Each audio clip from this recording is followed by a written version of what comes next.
I see you're getting checkmated here because there's just no grounds for justification of this unless you open the gates and you got trillions of dollars for ex-slaves and ex-Jim Crow people. You got 6,000 of the Innocence Project just at Harvard Law School of people who've been incarcerated, and you got 2.2 of mass incarceration. I've been blessed to teach in prison for 49 years. Now tomorrow is Malcolm X's birthday. He's 101. What is it about Malcolm? Well, what we're talking about is this is just the peak of an iceberg. When you're living in an empire that is unraveling because the hatred and the greed is overwhelming. And so there's no sincerity, there's no integrity, there's no character. So people will justify anything in the name of power and might as opposed to integrity and what is right. That's a spiritual crisis. That's a moral crisis. Malcolm X was right about that. I was glad to see his face on that magnificent banner down there in Alabama when they marched in Selma and Montgomery. Martin was there, Fannie Lou Hamer was there, but it's not a question of skin pigmentation. It's a question of character, integrity, and the attempt to do what is right.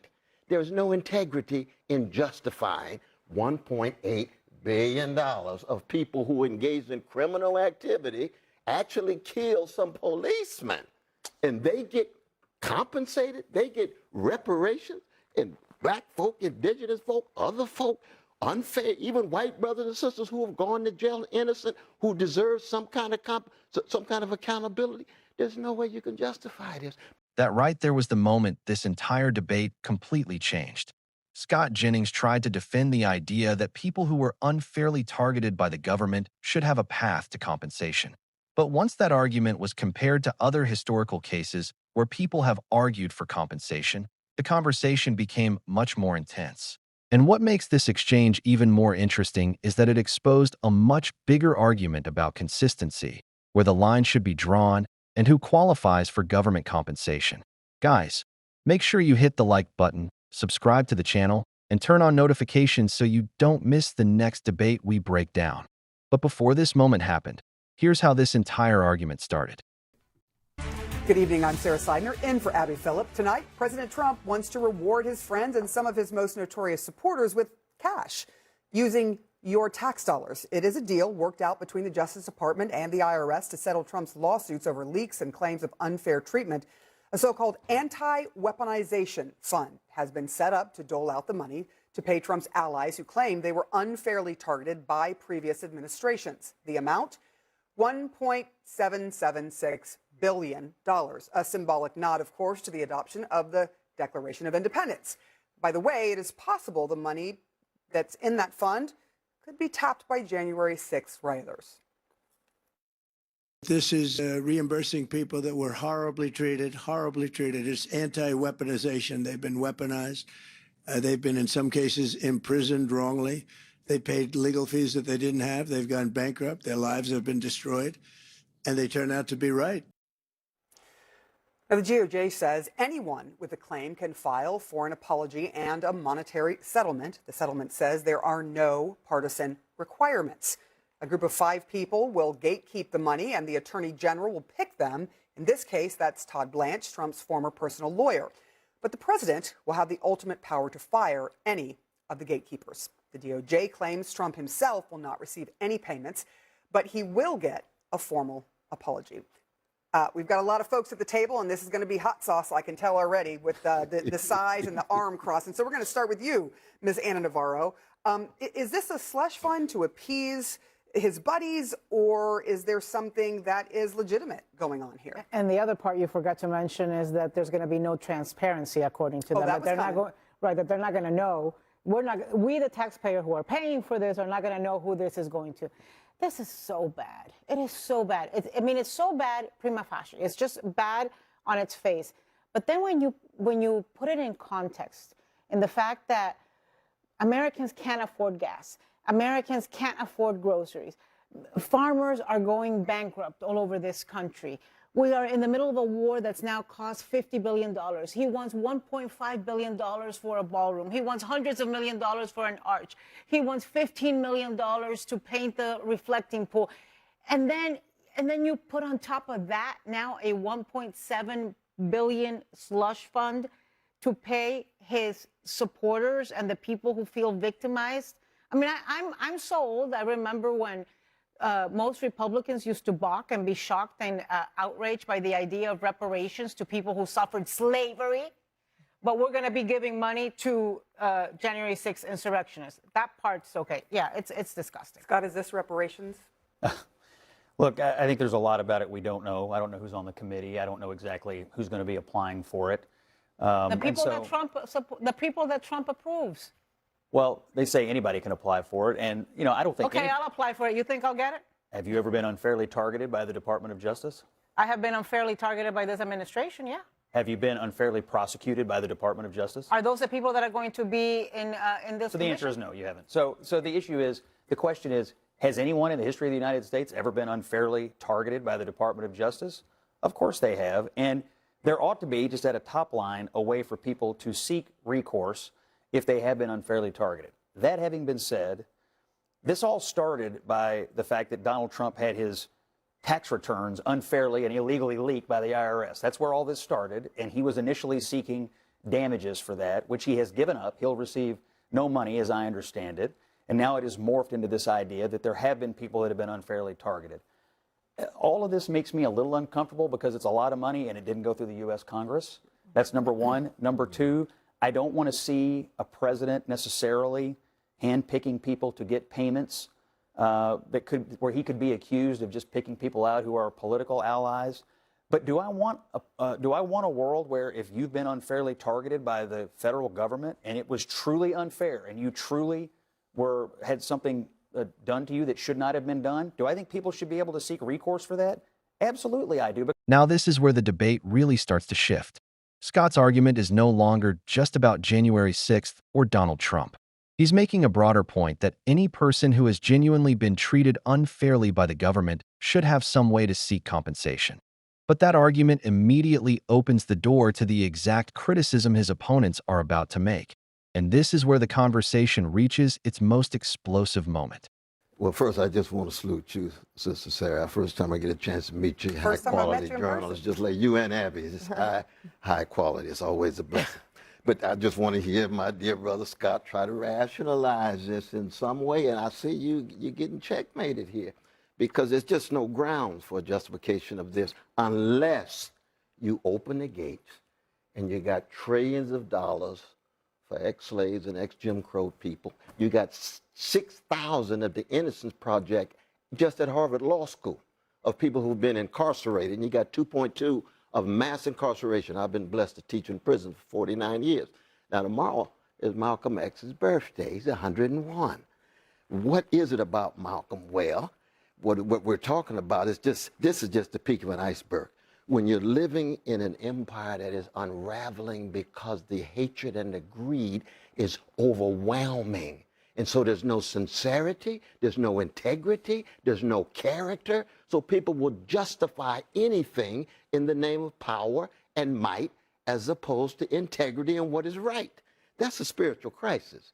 That's a moral crisis. Malcolm X was right about that. I was glad to see his face on that magnificent banner down there in Alabama when they marched in Selma and Montgomery.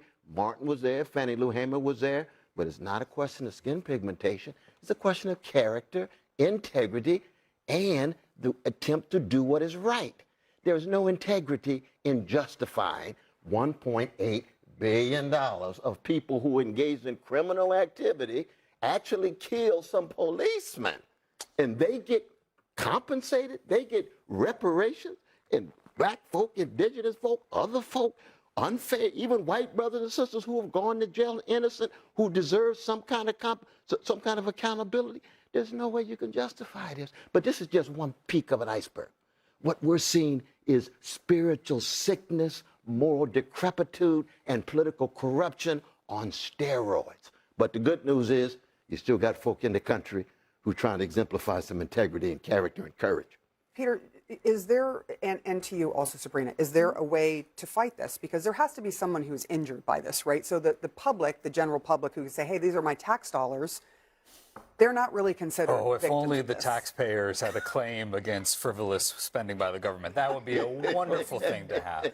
No, I mean, the Trump administration is going about this all wrong. The way you're supposed to do is you're supposed to have folks set up a nonprofit, and then you either have a company do the third-party payments into the federal government for leniency, or you just allocate tax dollars from like the Inflation Reduction Act, and that goes to your political allies. That's how you button it up, you make it legal, and you avoid all of this. But to your point, like on the historic discrimination, I mean, there was $2 billion in the Inflation Reduction Act that was allocated for black farmers in the South who had been historically discriminated against by the USDA. Like, there have been tons of programs that have done this. I think there's a very legitimate claim, and let's be very clear, I agree with Scott. We're not talking about, and if they are, I condemn it, money going to folks who violently assaulted police officers. I know folks who were at January 6th, broke no laws except they were on the side of an invisible line, did not enter any building, were not violent, you know, whose lives were upended and ruined, where other folks who were maybe not at the same political persuasion, who had committed, you know, similar minor offenses, weren't even charged or didn't even have those charges brought up. So I think it's important that there is parity, and if there was an overcorrection or an over, exertion in one direction, that tilt back towards the center. Can I just say that we're talking about nearly $1.8 billion to the same president that said the U.S. government can't afford to pay for Medicare, Medicaid, childcare, or daycare. So I think there are a lot of, and now you have on top of that the gas crisis where people are paying, over $1.50 than they were before the war started. So I think when you look at this giant slush fund of money, I think people are going to look at that and say, well, what about me? What can the government do for me? And this is not going to benefit people. So I think when did he say we can't afford Medicare or Medicaid? He said they've cut it, and he also said for non-citizens. No, he we did can't say afford that. it for no, non-Americans. He did say we can't that afford we it for cannot non-Americans. afford Medicare and Medicaid, and that should be pushed to the states to pay for, and that the federal government could further subsidize. But he did also say that the federal government cannot afford daycare and childcare for millions of families all around the country. So I think when you look at a slush fund of this magnitude, people rightfully are thinking that's absolutely egregious. I mean, it is. But does everybody here agree generally that it is possible for the federal government and the Department of Justice to make a mistake? Absolutely. Sure. Yes. But not just a mistake, it can be chronic. It can be institutional. I totally agree with you. So if we all agree that mistakes can be made, that's right. Do we all also agree that maybe it ought to be there ought to be a way for people to address those mistakes? I personally think. Oh, absolutely. That's why I've supported reparations for black people for the last 50 years. With transparency and a board that's not appointed by the president. That's what the argument is. Well, I mean. What do you mean, why? Like, it's not an impartial board. Why would the executive branch not be involved in the administration of it if it's coming out of the Department of Justice? I think what you were arguing was transparency, so that we know where the money goes. Yeah. I agree with that. Right. So if you know where the money goes and you know what the details of the cases are, then maybe you could pick each individual case apart. Peter is right. There were some people who did terrible things, committing violence against cops, terrible. Absolutely. But there were some people who got swept up in things, dramatically overcharged, and they weren't treated the same as people who got into similar situations under other administrations. That's absolutely also true. Should they not have a way to get their lives back? But it's also true that the first act that this man did as president is issue a blanket amnesty and pardon for all of them. Not look at it case by case, not look at the ones that have been violent against police, which you say you condemn, but do it in a blanket fashion. And so that's not a good precedent for somebody who wants to issue reparations to people from January 6th. I mean, they have been pardoned, so technically they could file for this and potentially get money, and there's a lot there. So we'll have to wait and see what this happens. But if we don't know who's getting it, then no one's going to understand exactly who is getting a piece of the pie. There's a lot of questions here. I think transparency. We haven't even talked about the constitutionality of it. You alluded to it. Congress has the power of the purse. It is a question. It is a question. Agreed. It's a big one. All right, we all agree on that one. And this is why this debate became so heated. At its core, this wasn't only a disagreement over January 6th or one specific fund. It became a much larger argument about how society decides who deserves compensation after being treated unfairly. One side argued that if the government makes mistakes, there should be a way for people to seek justice and repair the damage. The other side questioned whether the same principle is applied consistently across different historical and political situations. And that contradiction is what made this discussion so controversial and why the panel spent so much time going back and forth on it. But I want to know what you think. Did Scott Jennings make a convincing case for his position, or did the criticism from the other panelists expose a weakness in his argument? Let me know your thoughts down in the comments below. If you enjoyed this political breakdown, don't forget to leave a like, subscribe to the channel, and share this video with someone who would be interested in the discussion. Thank you for watching, and I'll see you in the next one.